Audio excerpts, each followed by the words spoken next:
Student, তোমাদেরকে আবারও স্বাগত জানাচ্ছি আমাদের কেমিক্যাল চেঞ্জ অথবা রাসায়নিক পরিবর্তন চ্যাপ্টারের ক্লাসে। তো আজকে আমরা এই অধ্যায়ের একটা গুরুত্বপূর্ণ বিষয় নিয়ে কথা বলবো। এটা হচ্ছে কেমিস্ট্রি প্রথম পত্রের চতুর্থ অধ্যায়। সেটা হচ্ছে ল্যাভোইসিয়ের সূত্র। কিসের সূত্র বলো তো? ল্যাভোইসিয়ের সূত্র। তো ল্যাভোইসিয়ের সূত্রটা আসলে কি, চলো সেটা আমরা একটু জেনে আসি, এরপরে আমরা এটার ব্যাখ্যা এ টু জেড ডিটেইলসে আমরা পড়ে ফেলবো। তো দেখো, ল্যাভোইসিয়ের সূত্রে বলা হয়েছে কোন বিক্রিয়া সম্মুখ দিকে ঘটলে যে এনথালপি পাওয়া যায়, বিক্রিয়াটি বিপরীত দিকে ঘটলেও একই পরিমাণ বিপরীত চিহ্ন বিশিষ্ট এনথালপি পাওয়া যায়। এখানে একটা জিনিস হয়তো তোমরা বুঝতে কষ্ট হতে পারে, সেটা হচ্ছে এনথালপি জিনিসটা আসলে কি। এনথালপিকে মূলত বলা হয় বিক্রিয়ার তাপ, অর্থাৎ একটা রাসায়নিক বিক্রিয়ায় কতটুকু তাপ উৎপন্ন হয়। তোমরা কিন্তু জানো যে রাসায়নিক বিক্রিয়ায় উৎপন্ন তাপকে ডেল্টা এইচ দ্বারা প্রকাশ করা হয়। যখন ডেল্টা এইচ এর ভ্যালুটা তোমরা দেখো, যখন এই ডেল্টা এইচ এর ভ্যালুটা পজিটিভ হয় তখন সেটাকে বলা হয় তাপহারী বিক্রিয়া। আর যদি এই ডেল্টা এইচ এর মানটা নেগেটিভ হয় তাহলে সেটাকে বলা হয় তাপোৎপাদী বিক্রিয়া। তো অ্যাকচুয়ালি ওই এনথালপি বলতে এই ডেল্টা এইচ এর মানটাকে বোঝানো হয়।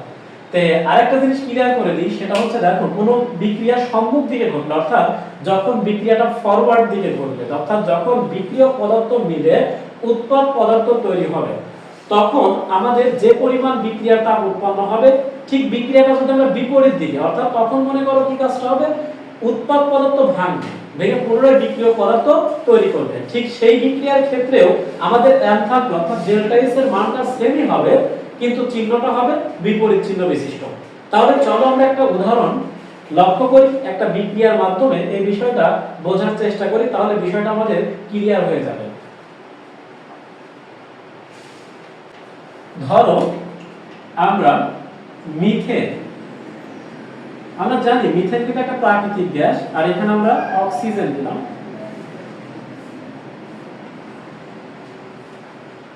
তাহলে লক্ষ্য করো, আমরা যদি মিথেনকে অক্সিজেনে দহন করি, আর আমরা জানি অক্সিজেনের সাথে কোনো কিছুর বিক্রিয়াটাকে কিন্তু দহন বিক্রিয়া বলা হয়, তাহলে কিন্তু এটা কিন্তু একটা দহন বিক্রিয়া হবে।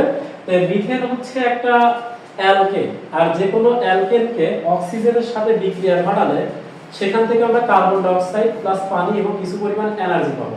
তো দেখো, এখান থেকে আমাদের তৈরি হবে carbon die oxide gas plus পানি, এবং এখানে কিছু পরিমাণ শক্তি পাবো, শক্তি।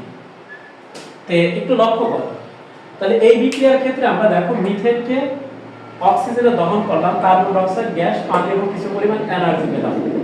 এখন যদি আমরা একটু লক্ষ্য করি, দেখো এখানে হাইড্রোজেন 4টা আছে, তাই আমরা এখানে 2 দিব, আর এখানে আমাদের অক্সিজেন 4টা, তাই এখানে 2 দিব। তাহলে বিক্রিয়াটা দেখো আমাদের সমতাকরণ হয়ে গেল। তো এই বিক্রিয়ার ক্ষেত্রে যদি আমরা বলি ডেল্টা এইচ, অর্থাৎ তাপ উৎপন্ন হয় কতটুকু, তাহলে এখান থেকে আমরা ঠিক -890.35 কিলো জুল পার মোল এই পরিমাণ তাপ উৎপন্ন হয়।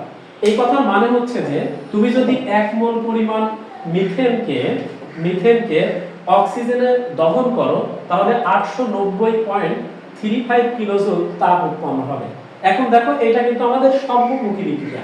এখন এই বিক্রিয়াটা যদি আমি উল্টা ঘটাই মানে কি, এই কার্বন ডাই অক্সাইড থেকে অক্সাইড এবং পানির বিক্রিয়া ঘটিয়ে পুনরায় কিন্তু দেখো আমরা এখান থেকে কিন্তু মানে উল্টা বিক্রিয়াটা ঘটাবো। উল্টা বিক্রিয়া মানে কি, ধরো এখন আমরা কার্বন ডাই অক্সাইড গ্যাস এর সাথে বিক্রিয়া ঘটানো হচ্ছে 2 মোল পানি, তাহলে এইটাকেই বলা হয় উল্টা বিক্রিয়া ঘটানো, অর্থাৎ বিপরীত দিকে।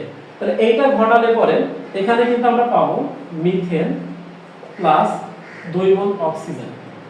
তাহলে এখান থেকে দেখো ডেল্টা এইচ এর যে মানটা হবে 890.35 কিলো জুল পার মোল।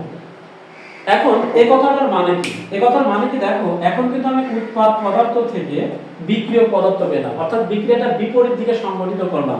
সেক্ষেত্রে ডেল্টা এইচ এর মান আসলো 890.35 কিলো জুল মোল। অর্থাৎ দেখো আমাদের উভয় ক্ষেত্রে তাপের পরিমাণ কিন্তু সেম, কিন্তু দেখো এখানে ছিল পজিটিভ, এখানে ছিল নেগেটিভ, কিন্তু এখানে আসছে পজিটিভ। অর্থাৎ বিপরীত চিহ্ন বিশিষ্ট।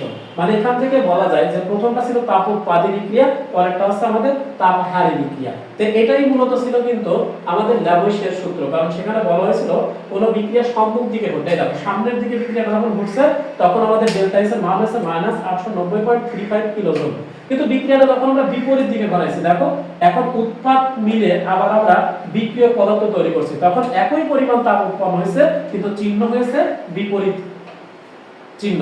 তো এটাই ছিল ল্যাবোইসিয়ার সূত্র। আমার মনে হয় বিষয়টা তোমরা বুঝতে পেরেছো।